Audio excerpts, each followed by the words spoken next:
Et salut tout le monde, c'est Fuxi ou Shade, ça dépend de où vous me connaissez. Voilà, on se retrouve pour un nouveau tutoriel, cette fois-ci sur comment attaquer en HDV 9. Et on va se focaliser sur la composition qui est à mon avis la plus safe, la plus sûre à 100% de faire un 3 étoiles, c'est le Go. Donc le Go c'est quoi? C'est l'association de deux termes, donc de deux unités. Le Go que vous avez déjà vu, pour le golem, et le O c'est le Hogs, donc le changeur de cochon. Comment on va pouvoir associer ces deux unités qui paraissent un petit peu fondamentalement différentes, parce qu'il y en a une qui saute par-dessus les murs, l'autre qui reste, les deux ciblent les défenses, mais il y en a une qui est tanky, l'autre qui privilégie l'attaque, enfin, etc. On va voir un petit peu comment ça se complète, comment c'est cool ensemble, comment la synergie entre les deux fonctionne, au travers de 3 ou 4 attaques, je sais pas combien je vais en montrer. Voilà, donc des attaques qui sont tout le temps 3 étoiles, je vais vous montrer les clés pour faire un go de qualité. Sachez que le Go, je vais le fusionner sous deux termes, voilà. Il y a deux catégories de Go. Il y a le Go classique, donc ça je vais le montrer via une attaque que j'ai vue en premier, peut-être même deux. Et ensuite je vais vous montrer un autre type d'attaque que moi je privilégie qui s'appelle le Go surgical, c'est-à-dire de poser chirurgicalement avec une précision un peu plus poussée vos cochons afin de cibler des défenses avec des groupes d'intervention qui soient très ciblés. Voilà. Donc on va commencer un petit peu à regarder ce qui s'est passé dans mon journal de guerre. Parce que dans mon journal de guerre, j'ai eu des attaques qui étaient pas trop mal. Euh, donc le 12. Le 12, il s'agit donc d'une attaque de Sebax El Diablo, quelqu'un de mon clan, qui a attaqué selon un go classique. Et je vais vous montrer un petit peu donc les clés qu'il a respectées afin que ça se passe très bien. Donc déjà, vous voyez le village, il est atypique, c'est-à-dire que c'est un village qui a été créé par l'utilisateur. Donc c'est quelque chose qui est vachement intéressant en HDV 9, que vous allez pouvoir un petit peu constater, c'est que vous n'avez pas vraiment de clé pour pouvoir choisir une composition ou une autre. Voilà, c'est un peu comme vous le sentez, c'est vraiment du cas par cas, encore plus poussé que la HDV 8, et en HDV 9, bah, vous allez avoir des tas de compos différentes que vous allez pouvoir utiliser, parce que vous avez toutes les unités du jeu en HDV 9, et que ça va commencer à se diversifier un peu, on va avoir un peu de choix pour avoir un peu plus de qualité dans ses attaques. Voilà, la GVS c'est vraiment le début intéressant de Clash of Clans. Alors, ici qu'est-ce qu'on voit? On voit un village traditionnel avec un HDV et un château de clan au centre, une reine et un roi qui sont proches. Je vais pas faire la liste du village maintenant, ça s'apportera sur un prochain tutoriel où j'analyserai tous les villages que j'ai présentés ici. Là on va juste voir comment il passe à l'attaque et comment ça se passe bien. Voilà, donc au début, qu'est-ce qu'il fait? Il envoie un changeur de cochon. Bon, étant sur une Tesla, c'est pas de chance. Le changeur de cochon, c'était pour faire sortir le château de clan et pouvoir bousiller un petit peu les troupes qui étaient à l'intérieur à l'aide de deux poisons. Donc là, il recommence et vous voyez, quand la Tesla se lève, en fait, le cochon a un mini lag qui fait qu'il va recalculer si la Tesla qui s'est levée change ou pas la défense qui est la plus proche de lui. C'est pour ça qu'il y a un petit bug. Donc là, il choisit d'arrêter ce massacre de cochons, de passer directement au golem et de passer dans le corps de l'attaque. Donc là, il met une petite rangée de mages afin de nettoyer. Essayez de pas trop privilégier les lignées de mages, parce que les lignées de mages, en général, ça vous fait tourner les troupes et c'est pas très cool. Donc là, le lâcher héros, il est un peu tôt, parce que c'est pas encore fini de nettoyer, donc c'est des héros qui vont sûrement tourner. Le château de clan est sorti, et vous avez la reine qui est prise à partie, le saut de soin qui. Voilà, le saut de sort qui. Pardon. La potion de saut qui est utilisée. Qu'est-ce qu'on a du coup? Là, on a au nord des troupes qui tournent, hein, les mages ils vont tourner. Au sud, on a deux héros qui vont tourner également. Et on a. Pardon. Et on a ici. euh, pour le groupe de Killer Queen, trop peu d'unités. Donc il y a deux golems, il y a deux sorciers, il y en a un qui va se ramener. Voilà, lui il va se ramener, je pense. Voilà, donc ça fait peu, mais c'est suffisant. C'est suffisant et ça va marcher pour la simple et bonne raison que deux golems vont prendre l'attention. Il y a encore deux poisons, ça va griller assez vite les troupes. Je pense que ça va être cool. Voilà, on va continuer un peu l'attaque. Normalement, les troupes tournent. Voilà, les potions de poison qui sont relâchées. Ça va améliorer un petit peu la descente de points de vie des unités adverses à l'intérieur. Voilà, on s'est nettoyé. Et là, vous voyez que la situation n'a pas changé. Vous avez des troupes qui tournent. Bon, en haut, ça va se faire exécuter, hein, clairement, il n'y a pas de tank. En bas, le roi tank un petit peu, donc ça va être cool. La reine en soutien avec un mage, trois archers. Donc apparemment, ça va bien se passer. Le corps de l'armée n'a pas été encore relâché parce que qui dit Go, bah dit Go, très bien, mais dit Hogs aussi. Et les Hogs n'ont toujours pas été relâchés. Et c'est là où on va entrer en matière dans le Go. Donc le Go, c'est quoi en fait? C'est un groupe de golems, 2, 3 maximum, avec des mages, des archers, pour aller buter la reine adverse. Ça, c'est le premier point à prendre, c'est qu'il faut absolument tuer la reine des archères adverses. La reine des archères adverses, c'est une grosse source de dégâts, faut vraiment pas la négliger, même au niveau 6, 5, je sais plus combien elle était, c'est quand même une grosse source de dégâts, faut pas la négliger. Une fois que ça c'est fait, en général, vu qu'il y a les deux golems, les héros, tout ça qui sont passés, vous allez avoir un bout de la map qui va être rasé. Donc ici, c'est tout le quart sud-ouest qui a été littéralement oblitéré. Ce qui veut dire que si vous lâchez les cochons selon une direction, ben ils vont avoir plus ou moins de choix. Le but du Go, c'est pas de relâcher les cochons par là où vous avez déjà cassé. C'est inutile, parce que vous avez déjà cassé et que vous pouvez en profiter autrement. En profiter autrement, c'est quoi? C'est attaquer par un autre côté. Donc en général, il est conseillé d'attaquer par le côté parallèle. Donc ici, ce serait sûrement du côté des extracteurs qui sont... Enfin, des réservoirs qui sont là-bas. Moi, je suis pas fan. Moi, je préfère attaquer par un côté perpendiculaire à votre côté rasé. Pourquoi? Parce que si vous commencez votre attaque par le canon doré qui est au nord, enfin au nord-nord, hein, je parle, donc là où vous préconiserez les gens, donc le canon qui est au centre de mon écran. Si je commence l'attaque par ici, il va pouvoir soit aller vers le sud-ouest, donc vers la A, ensuite le mortier, la tour d'archer, la Tesla qui s'est levée au début, soit partir vers l'est, et à ce moment-là, faire les deux tours de sorcier, partir vers la A, et les tours de, voilà, passant par le roi, etc. Ça veut dire que vous allez déjà vous donner un choix dès les premières unités. Et moi, je trouve pas ça cool. Ce qui est de mieux, c'est de profiter de la perpendicularité de fait, parce que ça va obliger vos cochons à tourner dans le sens que vous avez prévu. Par exemple, si vous voulez attaquer plein sud, vous allez attaquer sur le canon que la reine est déjà en train de focaliser. Les cochons vont arriver, et ils vont pas avoir le choix, ils vont pas aller à gauche avec une tour de sorcier, vu qu'elle est déjà pétée. Ils peuvent pas la cibler. Donc ils vont remonter vers le nord-est. On dirait Evelyne Delia là. On va remonter vers le nord-est avec ce courant de cochons. Voilà, donc là, si vous savez la direction que va prendre vos cochons, vous allez pouvoir anticiper les soins, les rendre plus efficaces et sauvegarder vos cochons d'une manière un peu plus importante que si vous attendez qu'ils choisissent où ils veulent aller. Voilà, donc ça, c'est important. Raser un côté avec le go en même temps que de prendre la queen, c'est important parce que la suite au cochon va être du coup unidirectionnalisée, c'est-à-dire que ça va prendre une seule direction, il va y avoir unicité de la direction prise. Vous prenez le terme que vous voulez, j'en ai dit plein. De ce fait, vous allez pouvoir prévoir beaucoup plus facilement et avec une probabilité bien supérieure le déplacement de vos cochons et donc placer les soins aux zones cruciales que vous avez déjà préétablies. Voilà, je remets sur lecture parce que là vous allez voir que lui va choisir donc le côté sud avec une masse de cochons. Alors là c'est pas très surgical parce que justement il va en les cochons sur le même angle. Donc là c'est un go de type classique, c'est pour ça qu'on dit que c'est pas surgical, on dit que c'est classique.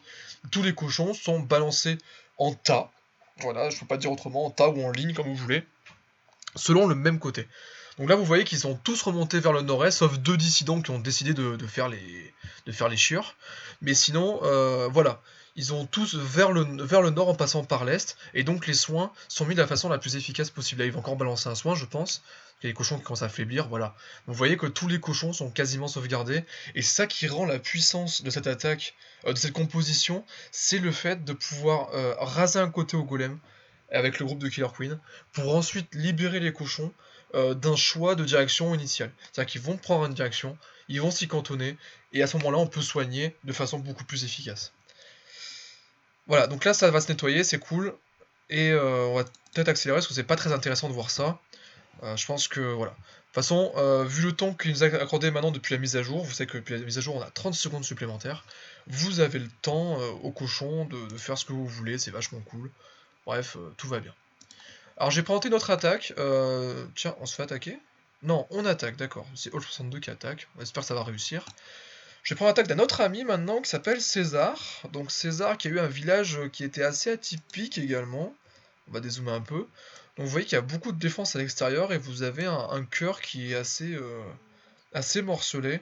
Donc ici le Go est vachement adapté parce qu'il y a beaucoup de murs à franchir, c'est chiant, un potion de saut ça suffira pas. Voilà. Donc on va voir comment il a fait, je pense qu'il a dû faire la même chose. Ah oui, je l'ai pas dit. Sachez que maintenant, grâce à la nouvelle mise à jour, tous les châteaux de clan d'un niveau supérieur ou égal à 4 vont pouvoir recevoir en plus des troupes, des alliés, un sort qui prend un seul cran, donc en gros un sort noir. c'est-à-dire un poison, ou un séisme, ou une rapidité. Ils sont soumis aux mêmes réglementations que les troupes, c'est-à-dire que si votre clan a le niveau 5, vous allez avoir le niveau supplémentaire sur les dons de troupes et de potions. Un poison, donc niveau 3, passera niveau 4. Ici, César a eu la chance d'avoir un niveau 4, chose que moi j'ai pas tout le temps le droit, il va falloir que peut-être que je me révolte un petit peu dans mon clan. Bref, ici, vous avez 2 sorts de poison à votre disposition. Sachez que toutes les troupes du jeu, à part le golem en terrestre et le molosse de lave en aérien, meurent avec 2 poisons cumulés dont le niveau est égal ou supérieur à 5. C'est-à-dire que si vous avez un niveau 2 et un niveau 3, vous pouvez même venir à bout d'un dragon 5, il tombera, c'est assuré, c'est comme ça. Voilà. Donc en général, maintenant, Go, on fait sortir le château de clan pour regarder ce qu'il y a à l'intérieur. Si c'est un golem, on s'en fout, on le gère pas. Si c'est un molosse, on le gère pas. C'est pas grave, ça va se gérer dans l'attaque, les mages vont se retourner dessus, la reine elle va se retourner dessus, c'est pas un problème. Faudra juste surveiller un petit peu pour les roquets à la fin, mais vous en occupez pas. Si par contre vous libérez, je sais pas, 2 Valkyries, 3 mages, ou un dragon, un mage, un archer, ça se fait encore. Là, vous mettez vos potions de poison sur le maximum d'unités en même temps, sachant que vous pouvez englober par exemple un archer, un dragon, et ensuite restacker le dragon dessus avec le mage. Une seule potion suffit pour un mage ou un archer. Par contre, le dragon, il faut vraiment avoir les deux. Ne les stackez pas coup sur coup d'entrée de jeu à la même seconde, parce que ça marchera moyennement. Préférez plutôt d'attendre que le premier ait fini d'agir pour mettre le deuxième. Vous avez 30 secondes supplémentaires. Vous avez en général le temps. Si vous êtes un peu pressé, attendez au moins on va dire au moins la moitié de l'effet du sort de poison. Ça va marcher quand même. Mais bon, voilà. Ne les stackez pas les uns sur les autres de suite, parce que ça va avoir moins d'effet. On reprend sur l'attaque. Donc là, il y a 3 cochons envoyés. 3, c'est un peu beaucoup quand même. Moi, j'aurais pas fait 3. Mais bon, c'est le choix de César. Il a préféré en mettre 3. Bon, bah finalement, il va en mettre peut-être plus. Ouais, il en met 5. Pourquoi pas 5 hein. Je veux dire, le canon, il est tombé maintenant. Autant rentabiliser. Bon, là, il se les fait jeter. Ok, un cochon supplémentaire. Ça fait 6 cochons pour sortir un molosse. Bon, c'est pas très rentable. Mais au moins, il a l'information qu'il y a un molosse. Ça, c'est bien. Il attire avec une archère. Je sais pas trop pourquoi. Bon, finalement, il décide de mettre le poison. Voilà. On va accélérer peut-être le poison un peu. Voilà, donc il les met coup sur coup. Enfin, pardon, il les met en différé. Ce qui fait que le molosse prend beaucoup plus cher. Et hop, on a l'attaque qui commence. Donc il choisit de balancer l'attaque sur ce côté-là. Les golems qui vont naturellement vers les troupes qui sont. Enfin, vers les défenses extérieures. Et on attaque côté reine encore une fois. Hein. J'insiste sur ce point-là, il faut vraiment attaquer côté reine. C'est en fait une reine, c'est une défense anti-aérienne en puissance, mais pour toutes les troupes aériennes comme au sol. Donc du coup, c'est quelque chose qui est vraiment pas cool à encaisser. Donc là, elle sort jusqu'à l'extérieur, c'est génial. Du coup, le roi va pouvoir se la faire tranquillement. Oui, le roi se fait la reine, c'est normal, vous me direz. Mais bon, j'ai pas trouvé d'autre expression. Voilà, donc nous avons quelque chose qui se passe bien, le sort de saut qui est utilisé, les héros qui rentrent dedans naturellement. Donc ça se passe vachement bien. Et là, nous avons encore un cochon en ligne. Donc c'est un go classique, encore une fois. Oula, la méga bombe qui va faire mal, peut-être un son qui va être d'y penser maintenant, voilà. Mais là, ce qui est cool, vous voyez, c'est que vous avez rasé un côté, vous attaquez par le côté perpendiculaire, et ça va marcher, ça va marcher à coup sûr, c'est obligé, parce que vous avez déjà la moitié de la base qui est pétée, là. La moitié de la base qui est pétée, vous avez plus beaucoup de défense, il y a encore un sort de soin qui a dépensé, ça va le faire. Je veux dire, là, voilà, il fait le dernier sort de soin sur tous ses cochons, il va tous les sauvegarder, et qu'est-ce qui va se passer, en fait, c'est qu'il va avoir quasiment plus de défense, il va y avoir beaucoup de cochons, les cochons vont se faire les unités défensives tranquillement. Là, ils vont même avoir le privilège d'aller taper le roi un petit peu pour lui faire voir de quelle façon il pense sa vie, quoi. Parce que taper des cochons, c'est cool. Mais après, il faut assumer. Voilà, le roi qui essaie de s'échapper, mais il s'échappera pas. Et ça finit donc par un 100% qui est entièrement logique. C'est très très bien joué de la part de César. Bon, un peu beaucoup de troupes perdues pour sortir le château de clan. Mais bon, ça marche quand même. Vous voyez qu'il lui reste quand même un nombre assez impressionnant de cochons. Quand on regarde sur le nord, là, il reste encore, allez, je dirais, une quinzaine de cochons sur les 28 qu'il a utilisés. Donc il y a une grosse majorité qui est sauvée quand même. Le Gohok, c'est quand même une composition qui est solide, et si c'est bien utilisé, c'est vraiment 100% à chaque fois. Alors maintenant qu'on a vu le Go de type classique, je vais vous présenter un peu le Go-O en type surgical, donc c'est quelque chose que moi j'aime faire. Ça demande un peu plus de précision, d'où le terme surgical, hein, chirurgical en anglais. C'était le 11. Voilà. Donc ça requiert une précision qui est beaucoup plus grande, et ça requiert aussi ça requiert aussi un peu plus de vision globale que de vision vraiment spécifique sur chaque unité. Donc là, ce village, quand vous le regardez, il y a quand même pas mal de trous. C'est assez dangereux. Le problème, c'est qu'en surgical, c'est super simple. Alors, regardons déjà, je vais pas faire l'analyse complète, encore une fois, ce sera le sujet de mon prochain tuto. Mais si on regarde, déjà la reine, elle est au centre. C'est un mauvais point pour nous, parce qu'il va falloir la chercher. Bon, elle est au centre, elle est plus côté sud-est, ouais, sud-est, est-sud-est. Donc on va privilégier un saut quand même. Je vous ai pas parlé de la composition encore, donc du coup, Go-Oh, c'est entre 2 et 3 golems, sachant que vous avez un château de clan qui est niveau 5, enfin bref, qui laisse 30 places de disponibles. Vous allez privilégier l'obtention d'un golem dedans. Avoir un golem niveau 5, c'est quand même vachement important, c'est vachement fort. Voilà, ça permet de faire les bonnes attaques. Bon, vous avez vu que sur ces bacs, il y avait déjà le cochon, il avait déjà le golem niveau 4, César je pense qu'il l'a niveau 4 aussi, si je me trompe pas. Moi par contre je l'ai qu'au niveau 2, j'ai pas encore beaucoup évolué dans l'HDV9. J'ai préféré monter ballon et cochon avant, ainsi que la reine et les potions de saut au niveau 2, parce que les potions de saut au niveau 2 c'est juste cheaté. Donc j'ai 2 à 3 golems, j'ai 2 poisons, moi je trouve ça bien, 2 poisons, un saut 300. La rage, ça sert à rien, hein. Clairement, qu'on se le dise, ça sert à rien d'avoir une rage ou une foudre dans une composition au cochon. On l'a déjà expliqué pourquoi. Je vous invite à retourner sur mes guides d'HDV8 si vous voulez savoir la raison. La seule truc qui change, moi, par rapport à eux, c'est que moi, je supprime 2 mages pour mettre 4 sapeurs. Quand j'ai une reine à l'intérieur, comme ça, je préfère mettre 4 sapeurs pour que le premier compartiment soit vite ouvert, pour que les héros rentrent vite dedans, ça se nettoie vite, et que je puisse économiser mes golems. Bon, moi, j'utilise préférentiellement des sapeurs parce que j'ai des golems qui sont bas. Voilà. Bon, ensuite, quand on regarde le village, vous avez qu'il y a une petite symétrie, c'est que une petite particularité, c'est que vous avez toujours dans le même compartiment 2 défenses, une de zone et une personnelle. Donc vous avez défense de position comme le canon, la tour d'archer, suivi d'un mortier ou d'une tour de sorcier. Bon bah ça c'est une faiblesse, et je vais l'exploiter via mon surgical. Enfin, si on parle de la position du roi, vous voyez que la position du roi recoupe un petit peu la zone de la reine, et ils vont du coup défendre une zone qui est commune. Ça, je reviendrai dessus sur mon tuto, mais c'est une grosse faiblesse parce que vous allez pouvoir du coup accaparer et rassembler au même endroit la reine et le roi et les tuer par le même groupe. Et ça, c'est vachement intéressant. Donc du coup, je vais attaquer Est, et on va voir comment ça se passe. Alors d'abord, moi j'aime bien sortir le château de clan, et j'ai sorti le château de clan, j'en suis sûr. Voilà, donc j'ai envoyé 2 cochons. 2 cochons, c'est cool, hein. Je veux dire, un, c'est bien. 2, c'est pas trop mal non plus.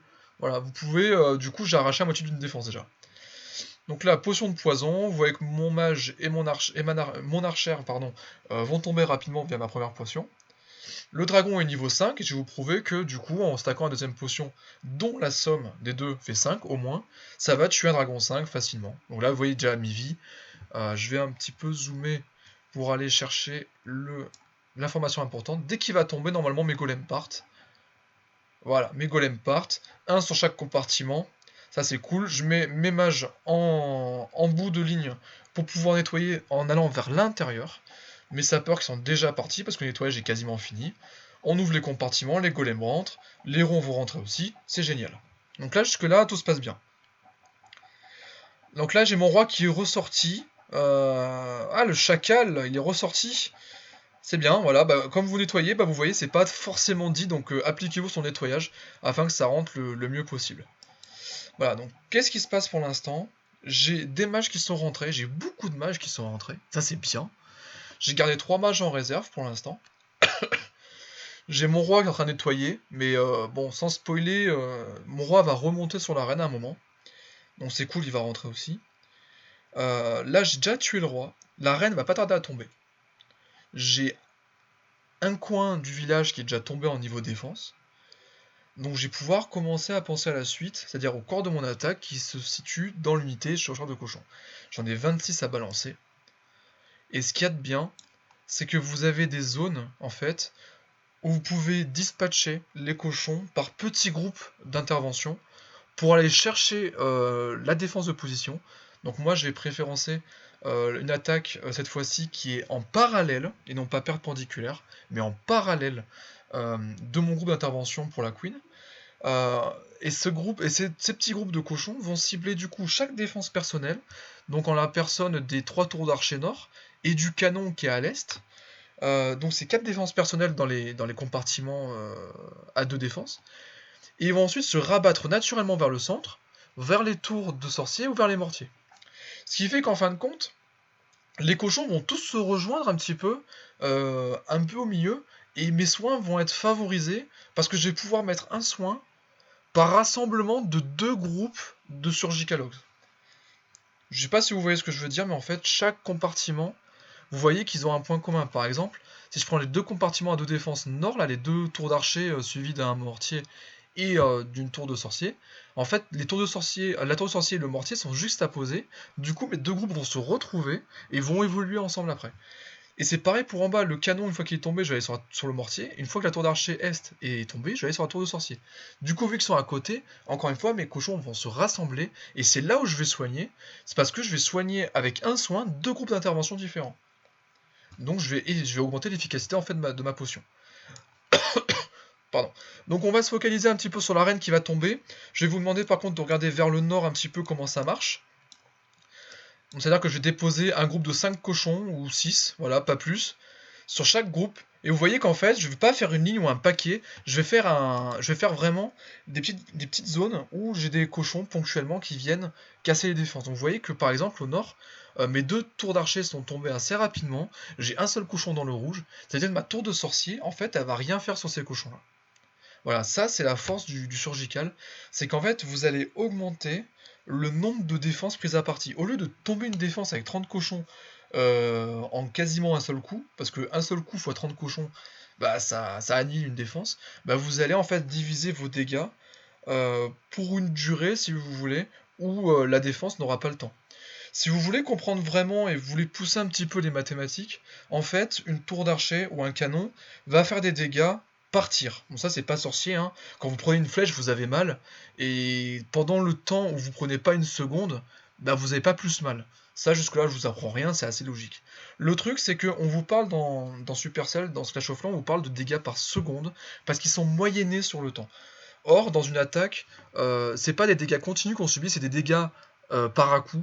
Et donc, du coup, si vous faites assez de dégâts pour péter une défense, alors qu'elle a pu tirer qu'une seule fois, ben en fait, vous allez perdre une efficacité parce que, imaginons que vous mettez 10 cochons sur une tour d'archer.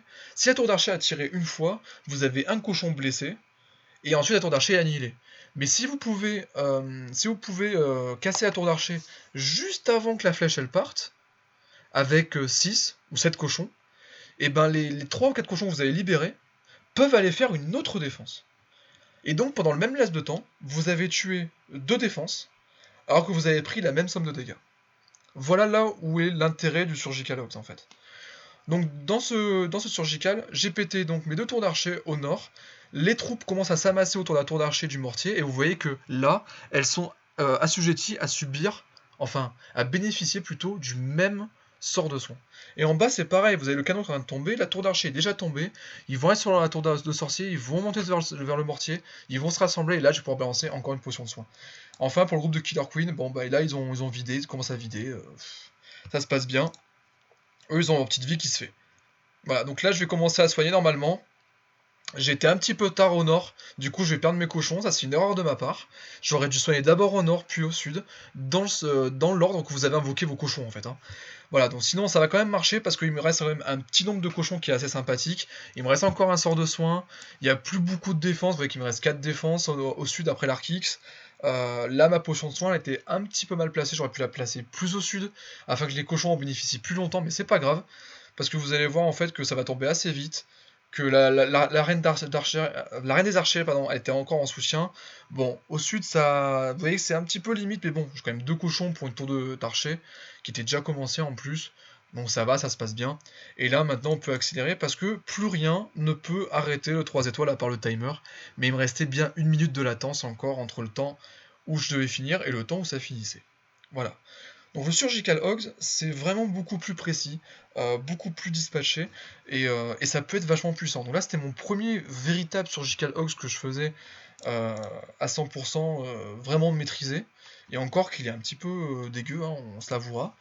Je vais vous faire voir un autre Surgical Hogs que j'ai fait hier soir, et que je vais donc inclure dans mon guide d'aujourd'hui. Voilà, c'est celui-là. Alors pourquoi je l'inclus? Parce que déjà de 1, le Surgical Hogs qui est ici va être beaucoup plus propre. beaucoup plus travaillé, et vous allez voir à quel point il me reste des cochons à la fin. Il me semble que je dois perdre au grand maximum, allez, 2 ou 3 cochons, pas plus. Ça veut dire que sur les 27 que j'ai là, il va m'en rester 24 à la fin. Donc ça, c'est quelque chose d'assez exceptionnel de conserver autant de troupes dans une attaque. En plus, ce qu'il y a de bien dans cette attaque-là, c'est que j'affronte un village qui est archi utilisé. Si vous êtes HDV9 et que vous farmez un petit peu, c'est un schéma que vous retrouvez partout. Et c'est relou parce que ce type de schéma en fait fait beaucoup tourner vos géants et du coup vous pouvez pas farmer efficacement. Par contre en guerre ce schéma est juste nul, juste à mettre à la poubelle, hein. C'est vraiment très très très bidon. Je l'expliquerai un peu plus en détail dans mon prochain tuto sur les analyses de village, mais sachez que ce village ne jamais l'utiliser en guerre. Ça, y a rien de mieux pour se prendre 3 étoiles, hein. Et d'ailleurs, je vais vous faire voir de suite. Toujours même composition d'armée. Là, j'ai juste fait un misplay. J'ai pris un géant à la place d'un changeur de cochon pour essayer d'utiliser moins de noir. Et en fait, je vais lancer un cochon pour sortir le château de clan. Donc bien joué, Fuxi, quoi. Voilà. Donc là, ce qui est intéressant, c'est que j'ai révélé. Zut, faut que je zoome. J'ai révélé un piège squelettique. Donc du coup, je vais en profiter pour mettre la potion de poison niveau 2 sur le molosse. Je vais laisser la potion de poison faire son effet. Et après, je sais pas pourquoi, je me suis un peu amusé avec le molosse. J'ai voulu voir si on pouvait en fait le détruire avec un seul mage. Et finalement, la réponse est non. J'ai voulu voir si on pouvait le détruire avec un seul mage, et ensuite mettre la potion de poison sur les roquets de lave. Ce qui me faisait un petit peu bénéficier de moins de troupes qui s'occupaient des roquets. Mais bon, c'est assez chaud en fait à mettre en place. Je l'ai déjà fait. Le problème c'est qu'il faut avoir une archère en plus et une zone safe pour pouvoir attirer les roquets et ensuite les bousiller. Bon après, ça prend énormément de temps et c'est pas vraiment rentable, c'est plus risqué qu'autre chose. Donc du coup je vous le conseille pas. Voilà. Là je l'ai fait, mais voilà, c'est pas à refaire. Je le referai pas si je devais le refaire. Donc qu'est-ce qui s'est passé? J'ai commencé à mettre enfin ma ligne de mage, non. J'ai mis des mages pour nettoyer mon pourtour. J'ai mis mes sapeurs, mes deux golems rentrent dans le même compartiment. Mon molosse a explosé, les roquettes de lave vont se faire exploser, ça c'est normal. Et vous voyez que mes deux héros en fait n'ont aucun choix parce que cette mine qui est là juste au sud, elle est trop éloignée. La mine qui est au nord, là où il y a le VS, elle est beaucoup trop éloignée. Les héros vont à 100% rentrer dans ce compartiment. Qu'est-ce qui est faible dans ce village? Bah, c'est que déjà le roi et la reine vont couvrir la même zone encore une fois, donc c'est pour ça que j'ai choisi d'attaquer de ce côté-là, parce que je vais pouvoir éliminer la reine et le roi avec le même groupe d'attaque. Vous voyez aussi que les pôles défensifs sont situés aux 4 points cardinaux, ce qui fait que les pôles défensifs sont divisés en puissance, c'est-à-dire qu'un quart de la puissance est ciblé sur l'est, sur l'ouest, sur le nord, sur le sud, etc. Ces pôles défensifs ne sont pas reliés l'un à l'autre, ils ne sont pas à portée de l'un de l'autre, donc du coup, ils sont affaiblis. C'est pour ça qu'en fait, ce village, il est bon en farm, enfin bon, entre guillemets, parce que vous allez céder des pourcentages pour arriver jusqu'à votre bouclier. Mais en GDC, on s'en fout du pourcentage, on s'en fout du bouclier. En GDC, ce qu'il faut, c'est qu'il faut sauver des étoiles. Et dans ce cas-là, en fait, ça va donner un coin facile. C'est un coin qui va être pris facilement. Vous n'avez pas beaucoup de pertes de troupes. Et là, bah, je vais en profiter, je vais vous le faire voir. Donc les roquets de lave vont tomber, ça c'est normal, c'est assez... Bon, j'ai dû dépenser tous mes mages, c'est pas très bien, mais bon, j'avais pas trop le choix, hein. Là c'est pas par choix. Ma potion de saut est lancée, mes héros sont dedans, j'ai 2-3 mages qui tournent, bon c'est pas grave. J'enrage mon roi, il rentre dans le tas, il tue le roi adverse, il va aller sur la reine, il va la démonter aussi. Voilà, donc ça c'est cool. Une fois que j'ai fait ça, la reine est tombée, le groupe de Killer Queen on s'en occupe plus. On va... Parce qu'en fait, une fois que... Voilà, le go c'est ça, c'est prendre la reine, le roi si c'est possible, hein, mais prendre la reine, et vous avez un côté qui est cassé parce que vous avez pris la reine. Parce que pour cheminer jusqu'à la reine, il faut casser un côté. Ce côté qui est cassé, bah vous pouvez attaquer ailleurs. Qu'est-ce que j'ai fait? J'ai balancé un groupe de cochons sur la tour d'archer nord, un groupe de cochons sur le canon noir nord. Qu'est-ce qui va se passer ensuite quand ils sont tombés? Les cochons ciblant l'unité défensive la plus proche, ils vont tous les deux se regrouper sur la tour de sorcier. Et vu que ce schéma de village est très utilisé, du coup, vous savez que les 4 coins qui sont vides au centre sont faits pour des Tesla. Donc du coup, les cochons vont être naturellement attirés vers le centre, parce que la Tesla est la nouvelle cible la plus proche de bâtiments défensifs. Donc c'est là où je vais en profiter pour mettre un soin. Si les cochons se rassemblent sur ma Tesla, se rassemblent sur le même point, bah c'est là où je mets le soin, comme ça ce sera plus efficace, et ça va me permettre de les soigner tous en même temps, alors qu'ils viennent d'horizons différents. Et c'est ça qui est bon dans le surgical, c'est que en venant de différents endroits, je vais pouvoir les soigner sur un même point. Donc on reprend la lecture. Là, je vais commencer du coup à soigner. Vous voyez que tous mes cochons sont dans le même soin. J'utilise un peu tôt le soin, mais c'est pas grave. Ensuite, à l'est, je continue avec 3 groupes différents. J'ai les mégabombes, donc je vais soigner immédiatement. Donc là, par contre, j'avais soupçonné les mégabombes. J'ai perdu aucun cochon, du coup, ça c'est cool. Et ensuite, en bas, bon, j'ai eu la main lourde un petit peu sur les cochons, donc je ne me reste plus que 5 en bas. Mais 5 c'est suffisant, parce que le soin va les conserver vivants pendant le temps qu'il leur faudra pour détruire les bâtiments défensifs. Et vous voyez qu'en fait, tous les cochons se rassemblent sur la dernière Tesla au sud, la tombe, et maintenant, ben, c'est terminé, hein, je veux dire, là, il n'y a plus aucune défense, c'est 100%. Euh, Et vous voyez que la force d'avoir divisé ces cochons, c'est qu'il y en a très très peu qui ont été tués du coup. J'en ai perdu 3, 4 à tout casser, franchement pas plus, hein. Et là vous voyez que j'ai beaucoup de cochons restants. Enfin je vais essayer de monter, voir si on peut avoir tous les cochons. Non, ils sont divisés. Mais vous voyez que voilà, j'ai quand même pas mal de têtes d'Iroquois qui sont encore disponibles. Et c'est ça qui fait la force du Go. Donc souvenez-vous que le Go, bon, c'est pas vraiment du surgical, c'est vraiment du baby surgical, c'est les prémices d'un vrai surgical. Le surgical, c'est encore beaucoup plus poussé que ça, donc j'ai pas la prétention d'en faire vraiment, mais c'est un début. Sachez que le Go en type classique ou en type surgical, c'est vraiment très fort. Je vous conseille donc de vous entraîner à faire ce type de composition à base de 2-3 golems, entre 20 et 30 cochons, 3 soins, un saut, 2 poisons pour pouvoir exterminer un château de clan qui ne soit pas composé de golems ou de molosses de lave. Du coup, voilà, j'espère que je vous ai donné toutes les clés possibles. Si vous avez des questions, n'hésitez pas à commenter sous ma vidéo, à poser des questions, je répondrai bien sûr dès que je peux. Partagez la vidéo, c'est vachement important. Et surtout, lisez l'article cooldown qui va être mis en description. Vous êtes sur l'article cooldown, ben, vous avez vu la vidéo, donc ça c'est bien. J'y mettrai vraiment des clés supplémentaires par écrit, bien structurées, de façon à ce que vous pouvez avoir un visuel, un aperçu visuel, une petite fiche en fait de suivi pour faire un GOG de la meilleure façon qui soit. Voilà, donc vu que je vous ai pas vu depuis la nouvelle année, je vous souhaite de meilleurs vœux, tout ce qui est bien possible de souhaiter, santé, bonheur, argent, amour, travail, etc. etc. Et je vous donne rendez-vous du coup pour mon prochain tuto qui sera sur l'analyse des villages qu'on a vu aujourd'hui. Et bah, sur ce, je vous souhaite un bon week-end parce qu'on est samedi, jour de tournage de la vidéo. Donc samedi, bon week-end à vous et merci encore d'avoir suivi ce guide. A plus!